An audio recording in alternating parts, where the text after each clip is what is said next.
जब कोई व्यक्ति सफल होने लगता है तो उसके करीबी उससे जलने लगते हैं, क्योंकि आपके करीबी जब सफल नहीं हो पाते तो उनके पास बातचीत करने का या निशाना बनाने का कोई दूसरा मुद्दा नहीं होता, इसलिए वो सफल लोगों को ही निशाना बनाते हैं।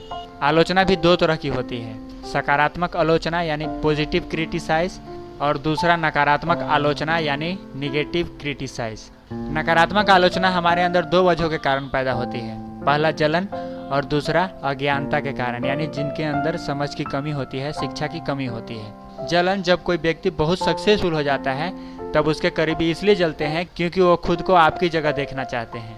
आपको ऊंचाइयों पर पहुंचता देखकर वह आपकी तारीफ नहीं करते बल्कि वह आपकी आलोचना करते हैं, आपके पीठ पीछे आपकी बुरी बातें करते हैं, क्योंकि वो उस ऊंचाई तक नहीं पहुंच सका। याद रखिए, जिस पेड़ पर सबसे ज़्यादा आम लगे होते हैं उसी को हम पत्थर मारते हैं। जलन के कारण जब कोई व्यक्ति आपकी आलोचना करता है, आपके पीठ पीछे आपकी बुराई करता है, तब इससे आप अपनी छिपी हुई तारीफ ही समझें। वो खुद को आपकी जगह नहीं देख पा रहा, इसीलिए दुखी होते हैं और आपके बारे में निःशुल्क गलत बातें आपके पीठ पीछे कर रहे होते हैं। इन सब बातों को आप कभी माइंड से मत लें और जैसे आगे बढ़ रहे हैं वैसे ही बढ़ते जाएं। एक असफल आदमी इसलिए सफल नहीं हो पाता क्योंकि सक्सेसफुल आदमी से सीखने की बजाय वह जलता है। दूसरा, अज्ञानता। बहुत सारे लोग ऐसे भी होते हैं जो बिना जाने किसी के बारे में भी गलत कमेंट कर देते हैं, पीठ पीछे कुछ भी बोल देते हैं। पर दोस्तों, क्या आपको पता है, यह किसी व्यक्ति को नीचा दिखाने के लिए नहीं बल्कि उसकी गलतियां गिनाने और उन्हें सुधारने के इरादे से की जाती है। हमें किसी व्यक्ति की आलोचना नहीं करनी चाहिए क्योंकि हम इससे अपने स्वाभिमान को ठेस पहुंचाते हैं, बल्कि इसके बजाय उसके व्यवहार की आलोचना की जा सकती है।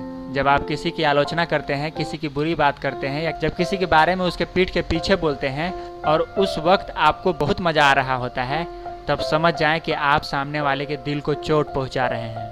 जब कोई हमारी सही आलोचना करता है तो यह हमारे लिए फायदेमंद साबित हो सकता है क्योंकि इसे हम एक अच्छी सलाह के रूप में कबूल कर सकते हैं। इससे हमें डरने या घबराने की जरूरत नहीं है।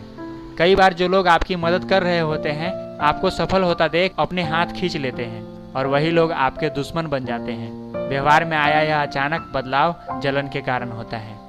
दोस्तों, आलोचना करने से संबंधित रिलेटेड हम कुछ चीजें आपके साथ शेयर करना चाहते हैं। आलोचना हमेशा अकेले में करिए क्योंकि दूसरों के सामने आलोचना करना अपमानजनक यानी किसी का अपमान करना साबित हो सकता है। अकेले में आलोचना करने से दोस्ती की भावनाएं बरकरार रहती है। आलोचना करने में व्यक्ति की नहीं, काम की आलोचना करें। उसके काम की आलोचना करके आप उसे बता रहे होते हैं कि वह अपने काम में कैसे सुधार कर सकता है, वह अपने जीवन में कैसे बदलाव कर सकता है जिससे वह इन बुरी चीजों से, इन गलत चीजों से बच सकता है। आप व्यक्ति को उसकी गलतियां गिना सकते हैं, उन्हें सुधारने के लिए कह सकते हैं।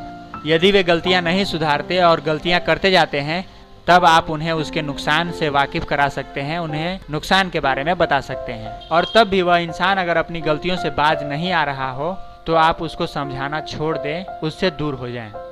दोस्तों, इन सब चीज़ों में आप कभी बात का बतंगड़ ना बनाएं।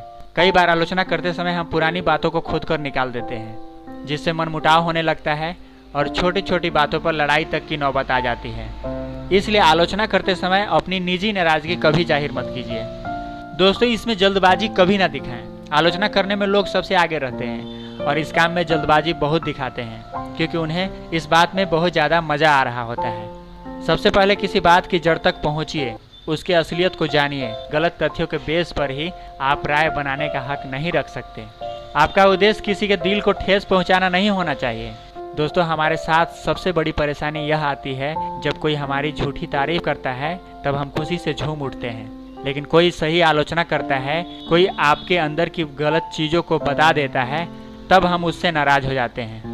झूठी तारीफ सुनकर हम खुद में कुछ भी अच्छा बदलाव नहीं ला सकते, भले ही हम बर्बाद जरूर हो सकते हैं। हमें सही आलोचना स्वीकार करना होगा। हमारे अंदर जितनी भी कमियां हैं उन्हें सुधारना होगा। हमें पॉजिटिव क्रिटिसाइज को स्वीकार करके खुद को बेहतर बनाना होगा। तब जाकर हम जिंदगी में आगे बढ़ सकते हैं, खुश रह सकते हैं, सफल हो सकते हैं।